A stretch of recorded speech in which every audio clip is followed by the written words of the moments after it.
Hey guys, today I'm going to be talking about the Nintendo Game Boy and its descendants, derivatives, homages, ripoffs, whatever you want to call them. None of these portable gaming machines would exist if it wasn't for this, the original Nintendo Game Boy from 1989. This is the DMG-01. I'm not sure if you can see that. Complete with 1989 Dirt and Grime. Right, this is the original, fully functioning. This one is I bought it about 3 or 4 years ago from someone for $50, and it did come with the game, which came packaged with the original Game Boy. Again, it came out in 1989 for $89.99, which sounds like a pretty good deal, except that in 2025 dollars, that's about $230. So not exactly cheap. And of course, there was better technology at the time with the Sega Game Gear and the Atari Lynx offering full color screens and some rudimentary 3D. But the Game Boy persevered. 4 shades of gray, had black, white, and 2 shades of gray, and a limited resolution, and I mean, no color at all. It took off. It was really a testament to the game design of Nintendo, their marketing, and honestly, this thing right here, Tetris. It came packaged with Tetris for your $230, which this is one of the best games ever created. And I love this version. It's the old version that is a little bit harder to play. It doesn't have look ahead past one Tetramino. It doesn't have a hold function, and it's pretty strict on your ability to move your pieces to the side. I mean, it's a difficult game, but we loved it, and it's helped sell so many of these units. So after some time, and people seeing the Game Gear and the Atari Lynx, they started asking, like, hey, can we get a color version of this? And again, one of the things that was so great about this, it did use 4 AA batteries, is that it had a really good battery life. And that's one of the things that killed the Game Gear and the Atari Lynx. I actually own those as well. I didn't bring them into this room to film, but those things look really good, but man, did they go through batteries. The Game Gear, I think, used 6, and it would only last, I don't know, 4, 5, 6 hours, something like that, and they were gone. So you had to get rechargeable battery packs. It was a whole pain in the butt. So they refused to go to color for cost and battery saving issue or battery life issues for some time. In fact, after this, they had released a Game Boy Pocket and a Game Boy Color, but it wasn't Game Boy Color. It was like a black and white Game Boy with color shells. It was, everybody made fun. I was like, hey, Nintendo, we want color in our Game Boy on the screen. We don't give a shit about the shells. But yeah, that was a thing. And then in 1998, they finally came out with this. This is the Game Boy Color, and it offered actual color screen with the same resolution, so it was backwards compatible, 160 by 144 pixels across, and it was not backlit. So it had issues with, you had to have the right kind of light, you had to have a good amount of light from the front. I didn't mention it, but the original Game Boy, and I don't remember actually, we'll take this out and take a look. It has a contrast dial, so you can actually, and this works, by the way, it's fully functioning. I apologize for not being able to capture really good video. You're going to see reflections of me, the lights, everything. But yeah, there's a contrast dial here, and you can adjust it depending on the lighting that you need, that you had, and how to make it look best. And it does work. The speaker works. There's only a single speaker, but it does have a headphone jack. So if you plug in some headphones to this 3.5 millimeter jack, you can get stereo, even on Tetris. The other things that it features, I probably should have gone over this at the beginning, is a volume dial, of course, and it's a little crackly right now because it's been oxidized. So I need to use some deoxit spray on here to kind of get that crackle out. Right now, that's at max. Let me put it a little closer to the there. That's what we recognize, right? Love that theme. But yeah, so there's a volume knob. There's a port here so that you can hook up multiple Game Boys to play like head-to-head Tetris. There was an F1 race game that allowed up to 4 players. You had to have a special cable, and everybody, I believe everybody had to have a copy of the game. But that was possible. You could play 4 Game Boys put together. I think maybe Faceball 2000 allowed that as well. But there's a few games that supported it. Not much else to it, really. I mean, there's an on-off switch, which does double time or serves as also as kind of a lock on the cartridge, so you can't pull that out while it's on. But yeah, pretty basic machine, right? So when they moved to this one, they wanted backwards compatibility, so it can play all the original Game Boy games. So they didn't do a whole lot to upgrade it other than make it a little bit smaller The original Game Boy had a 2.5-inch screen. This one actually has a smaller screen, 2.3-inch. We can take a look at them side to side, side by side. See, it's a little bit smaller, which has maybe an, I don't know if it was intended or unintended, but it has a benefit of making the resolution look a little sharper for the pixel art a little sharper because you're squishing it down a little bit more, so it looks a little bit less blocky. But when this came out in 1998, there was 2 sets of games that would come out. Like here's Tetris DX, one of the first color games. It's a color variant, and there's more to it than just different color or adding color. Here's the original Tetris. So as you can see, the color games had a black shell, or the color capable games, I should say. And I should have brought a clear one. But the color capable games had a black shell. The ones that were strictly, 4 shades of gray or black and white or green and gray, whatever you want to call it, were in the traditional gray shells. And there was actually a clear shell that was Game Boy Color only. So it would only work in a Game Boy Color. This will actually, I can stick this in the original Game Boy, and even though it has no color, it will still work. Again, there are some mode differences between this, but you can see that you can actually just play it still fine. It does have additional modes. I don't want to have to do the name entry and all that stuff.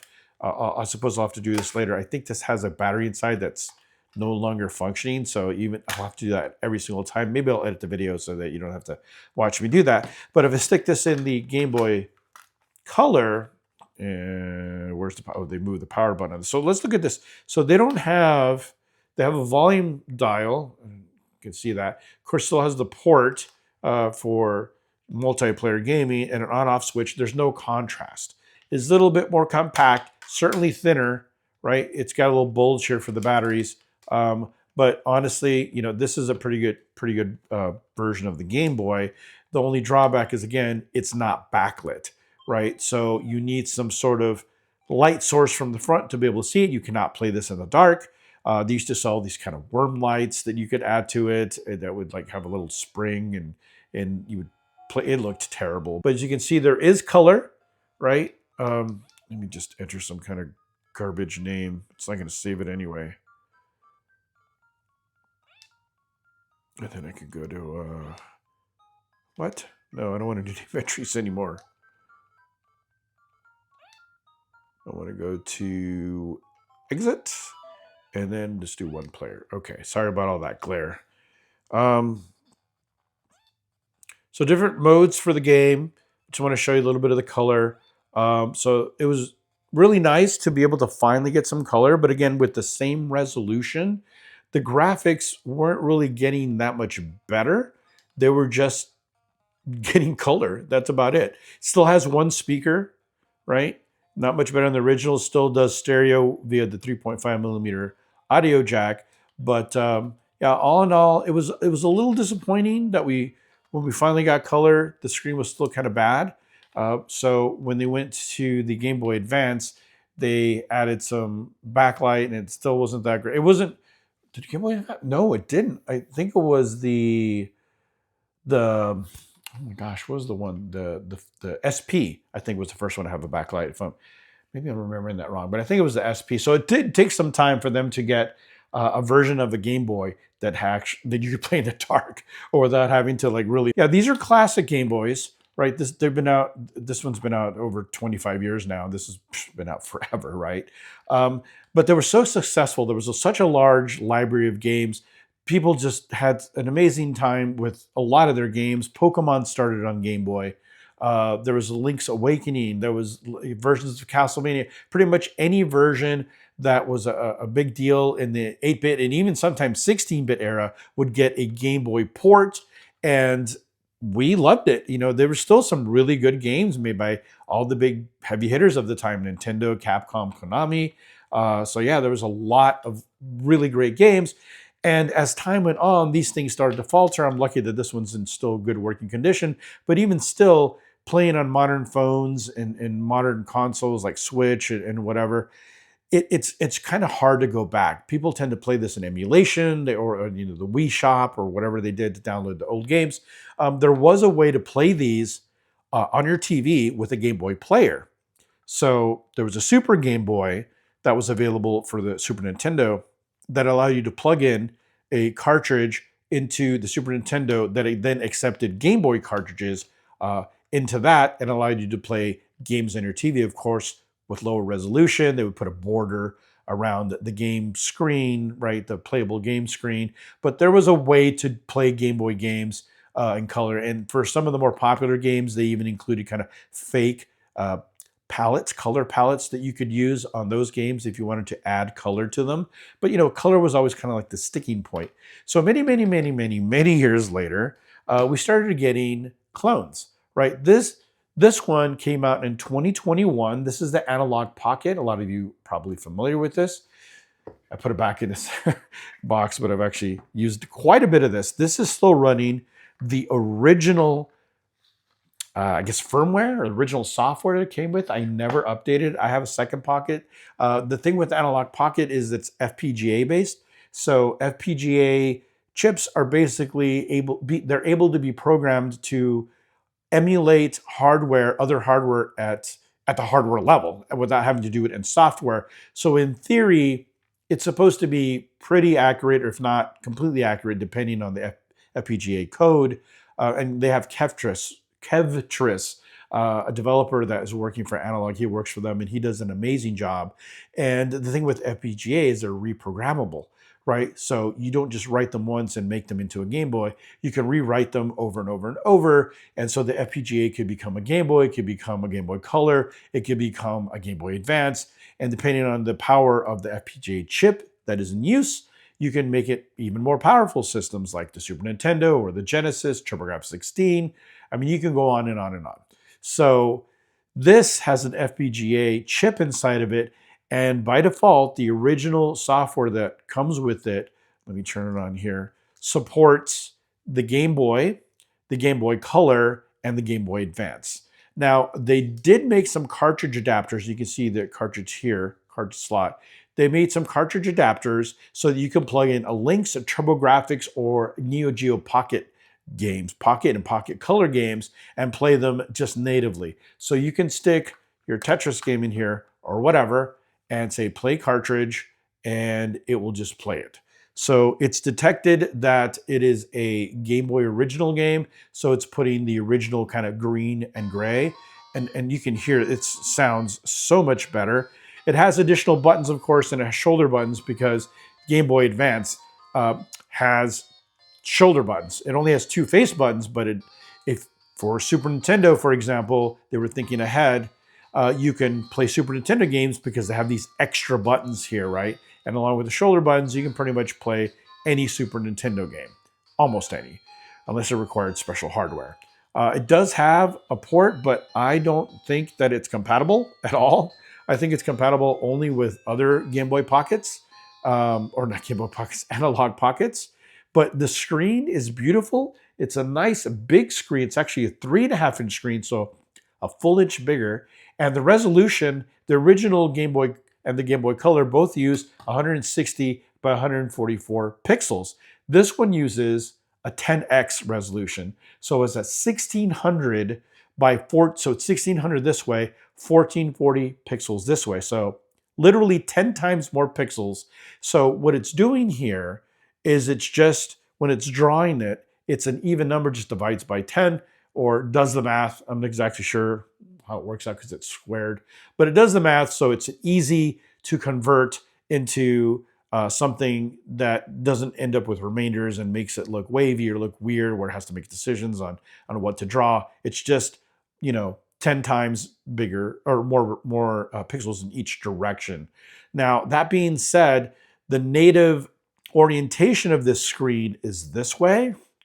So putting it this way actually puts this screen at a slight disadvantage because there's a frame buffer that has to take the original image, which it wants to draw this way, and then move it this way. So there's a slight delay when it draws any images on this screen. But the screen is beautiful. It has different display options. You can make it look like a Game Boy Color if you want. If I stick in the DX version, but you can play this on a Game Boy Color. It will actually work. But if I stick the DX version, it should detect that it is a Game Boy Color game and default to that using that screen. So what it's doing is it's just putting a filter. So you can even emulate the Game Boy Pocket, which was more of a black and white screen. And I forgot what the Game Boy Pocket, was that the red one? There was one that looked kind of reddish. Did I hit the button? And then one that looked more black and white. So it can emulate the look of those screens. So this should come up color, and it does. And you can see it still has those kind of pixel. Let's see if we can get in there really good. Basically the scan lines in both directions are pretty visible. But so I think that this screen looks absolutely phenomenal. And I've been playing Tetris on this for a very long time and never really had any complaints. But when I saw that it had some lag, it made me want to get something else, and we'll talk about it in a little bit. So again, the screen just looks, it's backlit, of course. It's a modern screen, and it looks fantastic. Now, you compare that to the part of the video where I was playing the Game Boy Color, and I mean, it doesn't even compare. It looks absolutely fantastic. This one does allow you to play on the TV. You don't need a separate Game Boy adapter, but you do need a dock. So there's a port down here you can put this into that allows you to play on a big screen. So that is pretty cool.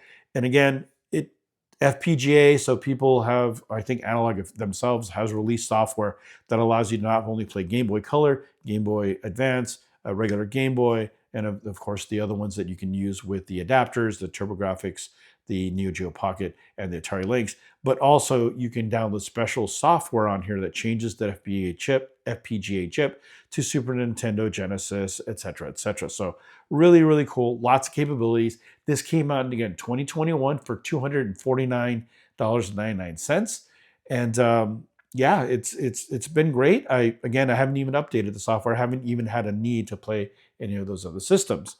These two are very, very different, despite only coming out less than a year ago. This is a $10, you heard me right, $10 Game Boy knockoff made by a company called Merkury, called Arcade Fun. This is literally sold at the checkout lines at Walmart for $9.88. I don't know how you can make a profit. Like, what does it cost to make if you're selling it at retail for $9.88? How much does Walmart pay for it? Like $5? And if they're paying $5 for it, how much is it to manufacture and ship this thing to make a profit at selling it to whatever they're selling it at Walmart for? I only bought it because I was like, what? $10? And I bought it last Christmas because I was just going to mess with it, and I totally forgot I had it. I found it in this room when I came to do this video. I'm like, oh yeah, this thing, maybe I should open it up. So let's open this thing up, actually. I did look into it a little bit. I tried to find some specs. Use my box cutter here. I tried to find specs on it on the screen. All I could find was that the resolution was less than 480p, which totally makes sense, although it didn't say what specifically the screen resolution was, and also that it was a 3-inch screen. Funnily enough, this actually has AV out. No dock needed, no super Game Boy needed. You could literally just plug it into, what else is, charging. Okay. Oh, this is like gooey, or it's, this thing is light. Oh, they're kind of, I mean, you can kind of see inside. Man, how much that board looks, wow. So here's the Game Boy Color, which is pretty small. And you can see the screen is more of a widescreen. So it's probably going to, I've heard that this just straight up pirates and ROM hacks some official Nintendo games. It's basically like an NES emulator with some ROM hacks and stuff like that. I mean, what do you expect for $10? I'm surprised Walmart even carries it. That's how, I bet the Walmart buyer they showed it and I'm like, well, it doesn't say Mario in all these games. It doesn't say Tetris. So yeah, I'm sure it's fine. $10. So, but yeah, I mean, it feels like there's nothing in here. Holy, and what kind of batteries is this even? What in the heck? What kind of battery is this? Is there, oh my goodness. Huh, look at that. Comes with its own battery. I thought it was going to be an internal battery. It's going to give it a little bit of weight, but still, I hope it has enough charge to turn on. Get in there. You know, the fit and finish, not the best. Not the best, but again, $10. Is this even, oh God, it turned on automatically. What the heck? Is this, am I doing it wrong? No, that's, okay, it's weird me out. Okay, here we go. What happened? Okay. Interesting. Where's the on and off switch, please? Oh, it's right here. Okay. So let's turn on, see what we get. Oh, it just goes right into it. All right. What in the world? I did take a look at the games. There's supposed to be 2 hours. It is kind of loud. It's shitty, but kind of loud. There's supposed to be a lot of duplicates in here. And the names are just going to be like, well, play it and see what it actually is. How do I turn this down for real? Where's the volume? There's, oh, here it is. Okay. What happened? Oh my God, it's just resetting itself. I feel like the battery, there we go. I feel like wow, this one just straight up says Excite Bike.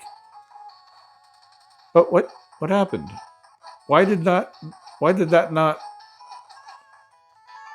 Okay, you have to, oh, this is just Excite Bike. Oh my goodness. It has AB, they're labeled ABXY. I don't know if there are games that support that. Yeah, it's fucking Excite Bike.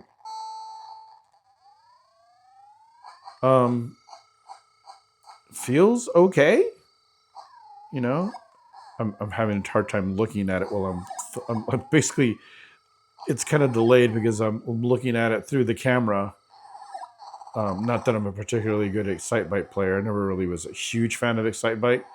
But that's interesting. How do I, there we go. It just goes right back. There's supposed to be something called blocks. I'm really interested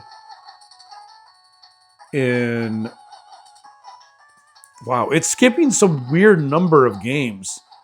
Like, what is going on? 60 and then 10, then once, I don't know what is going on. All right, let me just, left and right seems to be going 10 at a time. One of these, I just want to play the block game, aka Tetris, hopefully. Hopefully I haven't passed it. Breaststroke, okay. Where are you? Are they alphabetical? No, they're not. Here's, oh my God. I don't know. I mean, let me just try to get blocks started. Not super reliable, this thing, of course. Of course. Come on. Come on. Oh my God. You have to like, this is what you get for $10, folks. What? Oh my God. This may be the extent of trying out this thing. Wow, if I push down on it, it lights up. If I let go, awesome. Super awesome. All right, one last shot here. Let's start from the top and then maybe push down a little.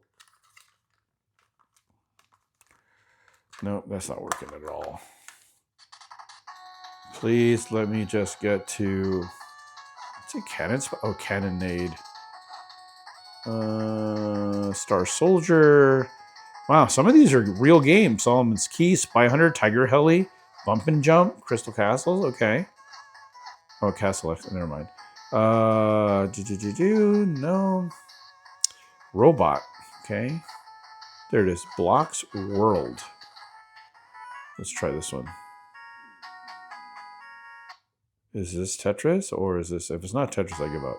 Oh, it's not. It's like Picross or some. Okay, all right. Kind of done with this. I can't really even make like a good comparison. The screen seemed, honestly, it seemed okay. I don't know about the latency or whatever, but so how do they include so much stuff? AV out, right? And I don't know. I guess it's not so much stuff. I guess it's just AV out. Still, that's pretty crazy. We'll put you back in the box there, and maybe I'll mess with you later just for shits and giggles. But you know, I'm not gonna put this. Who cares? Okay. All right. This is why I'm making this video. This is the Modretro. Say retro mod. This is the Modretro Chromatic, and I saw a video of this thing being compared with this and the Analogue Pocket.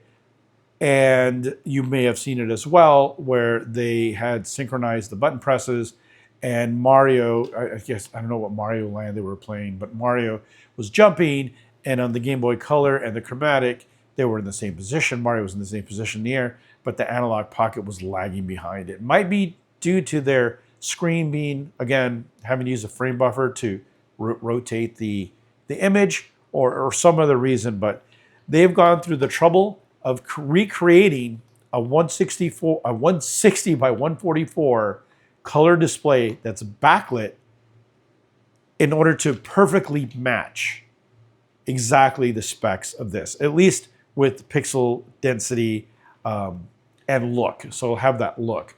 Of course, it is backlit, so it should look way better.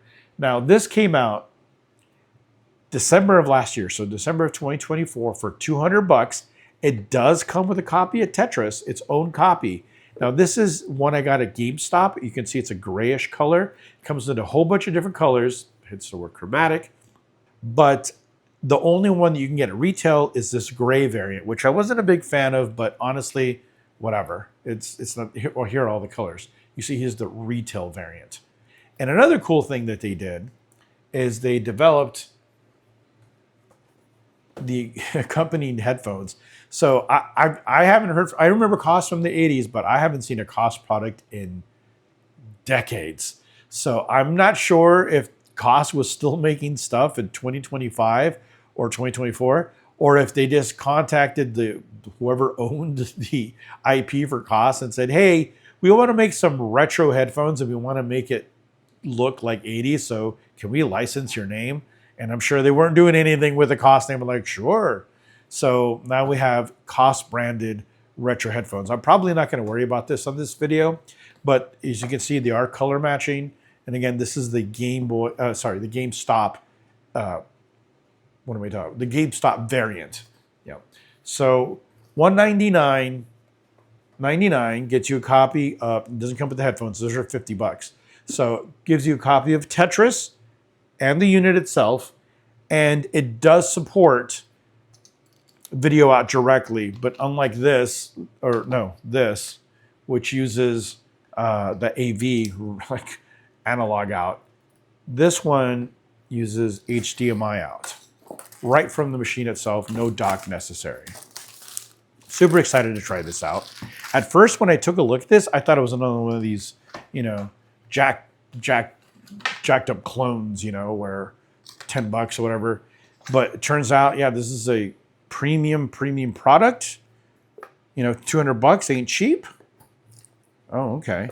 So it made it look like, your Trapper Keeper, your notebook from the 80s, for those people that remember that. Oh, okay. On the surface, it does. Oh, it's chunky. Look at that. Is this chunky as the original Game Boy? It might be. Yeah, it's pretty close. Pretty close to that. Compared to this, or even the Analogue Pocket. It's quite a bit thicker. It is shorter. The screen is smaller. It has a 2.56-inch screen, so slightly bigger than the original Game Boy, and pretty significantly bigger than the 2.3-inch of the Game Boy Color. But yeah, and it's supposed to come with its own batteries. I think, oh, they're not in this. Wow, this feels weighty. Totally the opposite of that Merkury Arcade Fun $10 piece of crap. You can kind of hear it. I didn't read the back of it. It was some kind of metal alloy. So, oh, also they bought some independent, they're publishing some independent games, and I think they bought up a few Game Boy games that were supposed to have been published back in the day, never got published. So I think they breathed some new life into some of those. And then again, there's some indie developed original Game Boy games that they're published. So I think there's 6 of them. I kind of want to pick up Dragon Hymn, which is kind of a Final Fantasy Zelda RPG, 15, 20 hour. It's supposed to be really good. So, and it's published by Modretro, which, by the way, is a company that I believe is owned, or at least primarily owned by was it Lucky? Oh my gosh, Lucky Palmer, Lucky Paulson. I can't remember his damn name. The guy who invented the Oculus, right? He basically, I guess, was a Game Boy fanatic and decided that he has so much money, why not create this company to do stuff like this? So again, all very 80s inspired. You can see the notebook lines and everything. So it says, so enjoy a library of newly created games of chromatic cartridges, and they're supposed to work on even old hardware. So I don't have any to test, but I will probably be buying Dragon Hymn pretty soon, and I'll try that on the Analogue Pocket. I'll try it on the Game Boy Color, see how that looks, if it works. So it's compatible only with Game Boy and Game Boy Color. It doesn't play any Game Boy Advance, and even though it's FPGA based as well, it currently doesn't have the ability to play other types. And even if it did, it's only got 2 buttons. You can see it's very specifically Game Boy. It's not, hey, kind of a general purpose. It's just Game Boy and Game Boy Color. That's all it's meant to play. So let's see, classic games with pixel level accuracy, Chromatic's custom sunlight readable display, has a sapphire crystal display cover, very scratch proof apparently, magnesium alloy shell, it feels pretty cool, a little cool to the touch, crush proof hard wearing, designed for last forever, okay. Video out over USB directly from Chromatic, record your play or stream live. That's smart. Talk about, modern times and adapting the old technology to new times, that you can do your video out and stream. It has a link cable. I don't know. Is this compatible with, I don't know if, no, that's totally different. Maybe it's got is the Game Boy Color a different one? Oh, I see. No, it's still different. But strangely, it looks like the Analogue Pocket. Yeah. I don't know what port that is. Off the top of my head, is that a Game Boy Advance port? I don't even know what kind of port that is, because it's different than these. These were meant to be meant to be compatible with each other, and not even. This is different too. So yeah, I don't know how you link up these, or maybe this is just designed to link to other chromatics. It'd be interesting if these two could link to each other, but well, we'll see. I guess let's finish this off. Powered by AA batteries or a rechargeable battery pack, or rechargeable pack, protected from planned obsolescence. So yeah, that is nice. I do enjoy the fact that you can just put real batteries in there. You don't have to wait for any to recharge. Although I do like the convenience. I believe that you can just probably buy like Analogue or something, rechargeable batteries, and I think this charges it. I'm not 100% sure, but I read that. If I didn't read that, I imagined it somewhere. But yeah, so this uses 3, so a little bit between the Game Boy Color and the, which way do we go here?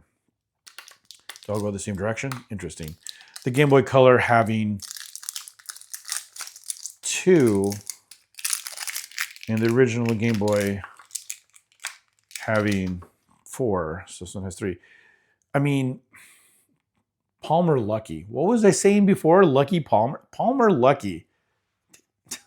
Anyway, so just thinking about who has so much money, they can just like brand their own batteries. Just like they're not even rechargeables. They're just AA alkalines. How cool is that? I would love to have that much money. Just do whatever I wanted. Really cool. So we'll put that in there. Let's see if we get anything, if we just turn it on without anything. Okay. That screen looks like what you would think. Let's see what happens if it, it's on the side. I keep. All right, so it just comes up Game Boy. This doesn't do anything. Obviously, it can't call itself Game Boy. It's not going to be Game Boy branded anywhere. It's not licensed from Nintendo, if you didn't figure that out. So we just stick it in there while it's on. Probably nothing. Oh, holy moly. It just detected it. That's cool. It doesn't have a lock on it? No, it doesn't. So yeah, this is the original Game Boy. So the original Tetris. It's adding color to it. Where is the volume? Is there... Oh, okay, that's pretty loud. Oh, single speaker. Okay, though it does have a headphone jack as well. That's interesting in 2025 to have a 3.5 millimeter headphone jack. That's the USB-C. Again, this is for HDMI out, and I believe it also charges rechargeable batteries. Don't quote me on that yet. I haven't read the manual, but that's what I heard. So yeah, I forgot what this is like a infrared. Oh, it's for exchanging. Is that what it's for? There's certain cartridges exchange information, or I don't remember, but it's got one. What else does it have? What is this? Oh, okay. Well, that's neat. Oh, I love the animation of the battery fill. It tells you how much battery life is left. So you can do brightness. Oh, I see. You can make it brighter. Let's go all the way and see what happens. Silent mode. Okay. If you want to get some games in your bedroom at night, you know, why couldn't you just like turn it down? That's weird. That's not even a thing. Okay, so frame blend. Frame blending is something smart. All right. Use color correction. Okay. Controls. This is the menu. A button, B button, start, D-pad select. System firmware. Oh, okay, so it's firmware upgradable. FPGA version 16. Player number. What the? How can you? What is that even about? Player 8. What happens if I do player 8 and get out, or player 6 and get out of here? Oh, is that? Oh, I think that's a profile. At least that's my guess. Oh my gosh. Get back in there. Oh, I see. I think it's a profile, so you can probably save. So let's say player 5, or let's say player 2, and then go here and do frame blend on and color correction on. And then we go to player 1. No, it still has them on. Maybe not profiles. I don't know what the heck that's going on. I don't know what's going on. But anyway, let's get back out of here and take a look at the bright. Wow, that is very bright. That is extremely bright. That looks really good. Let me turn down the brightness a little bit, actually. So, oh my gosh, you have to use the A and B buttons to do that. And I can see that the camera is not picking up the visuals very well. This is probably not the best game because it's not even meant. Again, remember, this is the original Game Boy. I mean, the original Tetris, right? So let's stick this in the Game Boy Color for comparison. I'll never reach for it up here. I mean, down here. I'll always reach for it up here. So does this add any color to it? Let's see. Yeah, I guess so. Yeah, there's that yellow. It's really hard to tell, even with my eyes. But yeah, it adds, I guess it adds, tries to add a little bit of color. But yeah, let's try, you know, I have another Game Boy game, Super Mario Land 2, another Game Boy original game. Okay, so that's kind of like a bluish teal. I mean, I'm guessing at these colors. Just start me. Oh man, it is hard to see, and there's no contrast on this thing. It is hard to see. Oh my goodness. It looks pretty bad. I mean, the graphics surprisingly look really nice for that low resolution. That's not, like, Nintendo really knows how to program for this thing and how to get the most out of it. I couldn't even see. It's too difficult. Let's stick it in the Modretro. And again, this is a regular Game Boy black and white game. Okay, see the little teal there.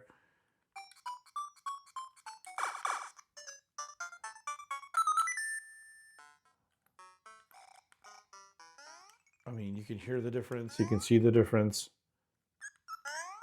Can I jump on this Jason mask thing? Yes. Okay. I don't think I've ever played this. What did it give me? Is this somebody else's save? This might be somebody else's save.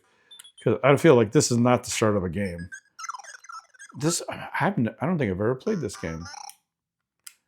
Okay. Well, very cool. Let's try the Tetris version that it came with. First, I'm curious. Well, no, let's put it in here. This will be one of the last things this video is already getting too long. Whoa, okay. Single player, new player, Rob. Lots of characters, so you can put your full name. Oh, yes. Good. Let's do marathon. Let's just do it easy. Wow, it is loud. Turn it down a little bit. Is there a hold? There is a hold. How the hell do I hold? Oh, select. Well, that was my first. Oh, it has Insta down too. This is neat. I love modern Tetris as well. But, you know, in playing Tetris 99 or whatever, like, it's weird that it's hold. But, oh, nice. Okay, there's a countdown. That is neat. Let's see if I can get just one Tetris. And I need an orange. There it is. All right. And there it is. Let's see what it sounds like. Ready? Oh, that is disappointing. That was not cool. It didn't make like a beat or anything. It was, I mean, it kind of did. But wow, that was a little disappointing. But the game looks really cool. It's neat to have, well, you can do a 2 look ahead. It's neat to have modern type Tetris in an old style. That's really cool. So yeah, I'm pretty impressed with this. One of the big things is supposed to be the screen, and the screen looks absolutely gorgeous. Pixels look perfect. You know, it feels really good. To be honest with you, I thought the Analogue Pocket one felt pretty good as well. So it's not like, you know, the other one felt like complete trash. This is supposed to be, oh, I screwed up. It's supposed to even be a little bit more responsive, but now I'm just stuck playing. I gotta turn this off because I'll just play it. I was making mistakes. Again, I'm playing through the camera and it's all laggy. I did sneak peeks outside the camera, so it does say Sapphire down there. That's kind of neat. But yeah, really cool. Just real quick, what happens if so it's black, so if it's following the traditional color coding, it should play on the original Game Boy. And what the heck is that? That's usually an indicator that the contacts are dirty. Certainly the game shouldn't be dirty. Oh, what the heck? We'll see if the graphics are garbled or not. Half this video is probably going to have me like, because I have to look away. Oh, it's just not working. Okay. Well, how about pull it up a little bit? Sometimes that works with like Nintendo cartridges with weird connectors. No, it just doesn't like it.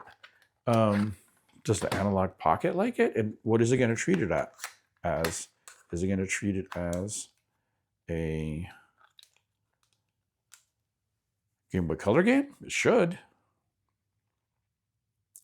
Come on, dude. Let's go. Come on. I know you got charge. There it is.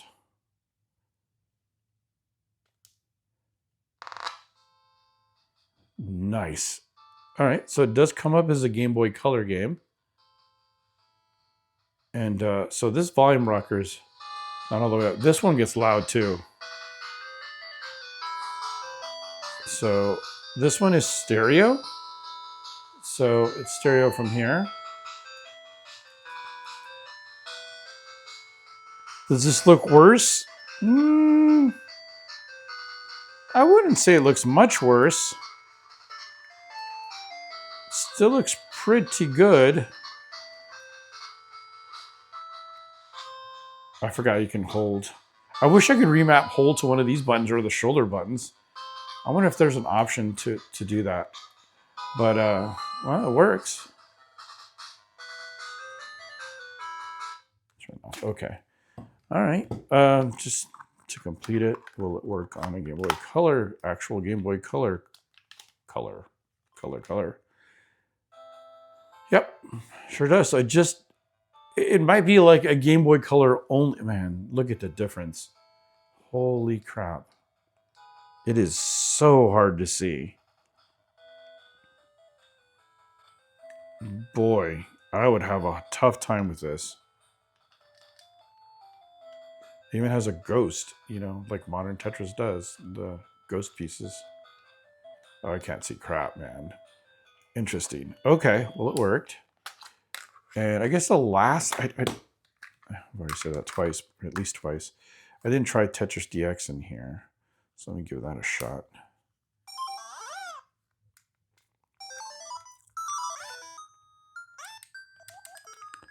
Yeah, I need to replace the battery on this. The nice thing about the Analogue Pocket is that it does save states, and you could... well, what I do is I always put it to sleep. I guess I'm not even using save states. I put it to sleep, so even though the battery on this cartridge is done, like it doesn't save anything, all I do is just barely touch the power button. It goes to sleep, and it saves all the data because it never fully powers off. And also, the Pocket lasts a very, very long time on standby, like ridiculously long. Like I had my friend leave it in an off state, not suspended, for I don't know, a month or more, and you turned it on, it still said 100%. Like it moved down nothing. So crazy, crazy good standby. And to be honest with you, like I would be playing Tetris, original Game Boy Tetris, and because I could just put it to sleep, it was like it would always keep my score. So I could keep my score for months, even though I could just put it to sleep. So I wasn't turning it off. But anyway, really cool. Yeah, I mean, plays great, feels great. I'll probably be trying this as my primary portable Tetris player for the time to come, foreseeable future until something else comes out. And what is this thing already? Kind of got. Anyway. All right, guys. Thanks for watching. I know I droned on and on, but I had to get this thing. It's so cool. Till next time.